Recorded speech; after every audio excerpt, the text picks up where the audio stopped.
So, hello mga kaibon. So, nandito tayo sa aking aviary at mag-harvest tayo sa pangatlong pagkakataon itong 2014. So, marami pang i-harvest by next month siguro. Ito muna yung mga pwede na. Kasi yung mga iba may mga itlog na tapos hindi pa natin ibababa yung mga alaga natin. So, tinignan ko na kanina, sinek ko na yung mga nasa taas, hindi pa pwede ibaba. So, mga nandito sa mga iba, dito sa baba pwede na. So, ayan. So, i-kuha na natin. I-harvest na natin. At ito na yung lalagyan. Prepare ko na rin para at least mano-mano na to. Hawakan lang to mga kaibon. Depende na kasi yan sa galing ng paghawak. Ito, sanay na to. Kaya, kuha na lang tayo. Ano to? Dampot-dampot na lang. So, ayan mga kaibon. Ang heavy tide follow. Ayan.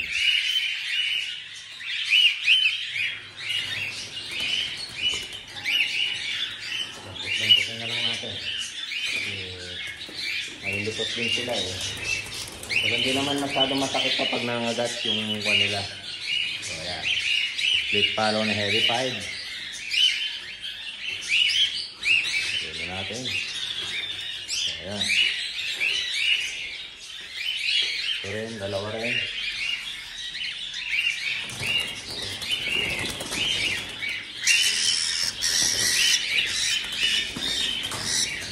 Isang heavy pipe din.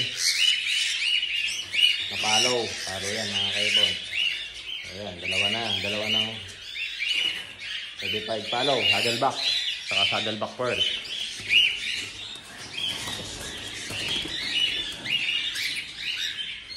Kuha na naman, oh. Ayan. Ayan mga kaibon. Split follow siya. Saddleback. Ayan, apat na. Dalawang split na saddleback. Isang saddleback side na pearl. Saka isang saddleback. Pearl yung isa na saddleback. So dito naman, ganoon din. Pero parehas na saddleback na pearl. Hindi sila masyadong perfect pero saddleback sila.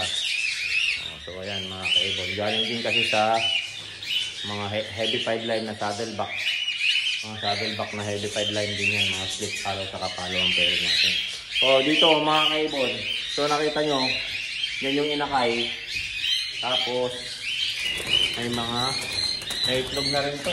Parang may itlog to eh. So ayan.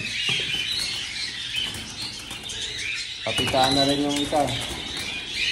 So ayan o, may crack na yung isa mga kaibon o. Ayan o, papisada o. May crack na yung isa o. Malabas na yung sisiw.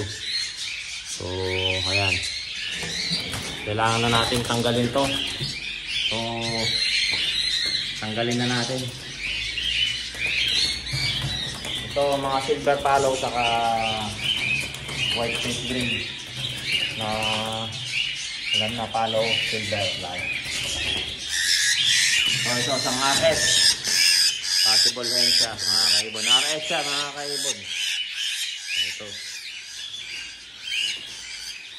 Ayan, RS. Pastel na single factor. Single factor ba? Double factor pala. Double factor siya mga kaibon. Yung parents nito, ayan o. Hindi man masyado nang agat yung mga to kasi mga bata pa. Pero pag kinagat ka, sigurado yan, masakit. So, ayan.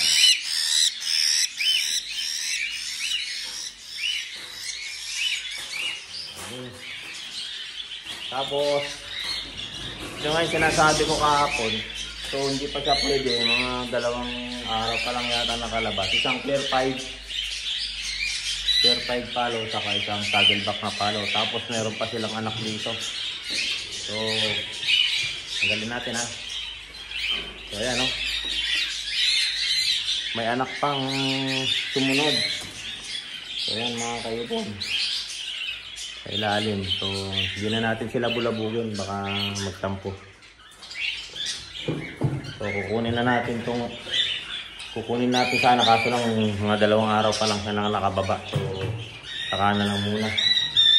So ito mga pwede nang kunin. Mga yan, split follow to mga kaibon. So ayan, split follow.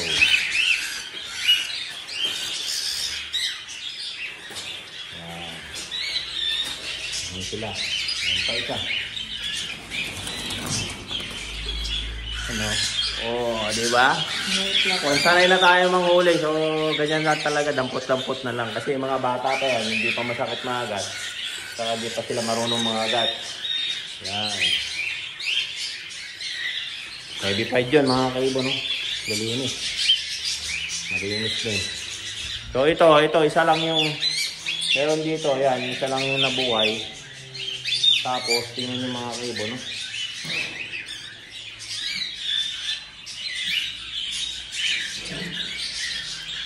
Ayan, o. May pisana labas natin. Yan, o. Ang kapag pisana naman. So, yung isa dito, inalis ko na kanina kasi bugok. Pero, ewan ko lang ito ngayon. Meron pang isang natira. Sana mapisa pa rin ito. So, isang follow. Saka isang split follow. Heavy pied line yan mga kaibon. So, ayan. Kunin natin itong isa.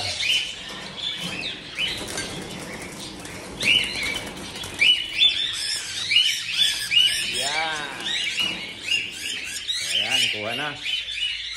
Follow to mga kaibon, follow pearl. So, nag-prepare ako ng flight cage nila. Ito lang muna kasi nag-rest yung nandito na breeder ko, pinag-rest ko muna. So, ayan, lalagay muna natin dyan sa flight cage nila. So, itong gagawin kong flight cage. So, ito yung mga na-harvest natin.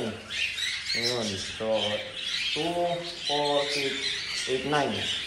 Siyam mga kaibon. So ito isang double factor na RS, Recessive Silver o Asling Follow, saka 5 na white face gray split na silver line. So ayan mga kaibon. Ito mga to naman mga heavy 5 follow, saddleback na pearl, saka saddleback 5, saka pearl 5 na heavy 5 line split follow po sila mga kaibon.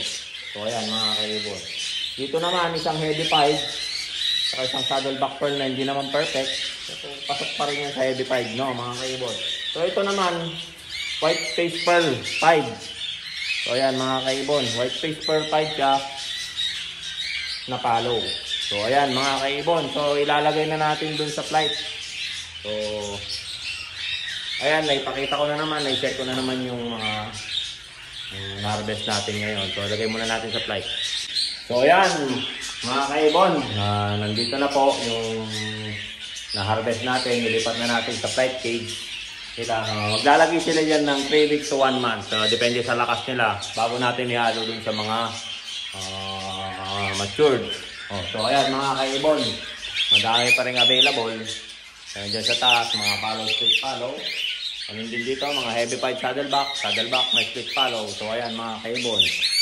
Maraming mga matured na pares-pares na rin dito. Itong mga silver follow, saka mga pastel na silver. So ayan mga kaibon, mga white face gray na split follow silver line. So ayan mga kaibon. So ayan mga kaibon, i-share ko naman po ang aking experience at pangatlong harvest dito sa aking aviary. So, baka next month, meron pa rin tayong ibababa. Yung mga hindi natin nakuha ngayon, next month, pwede na yung mga yan. Kasi, medyo malalaki na rin. So, ayan mga kaibon, don't forget to subscribe my YouTube channel, Warren Palakpak Kaibon, at sa aking Facebook page, Warren Palakpak, Mr. Tigasin, saka ang aking Facebook page, Warren Palakpak Kaibon. So, ayan mga kaibon, hanggang sa muli, paalam!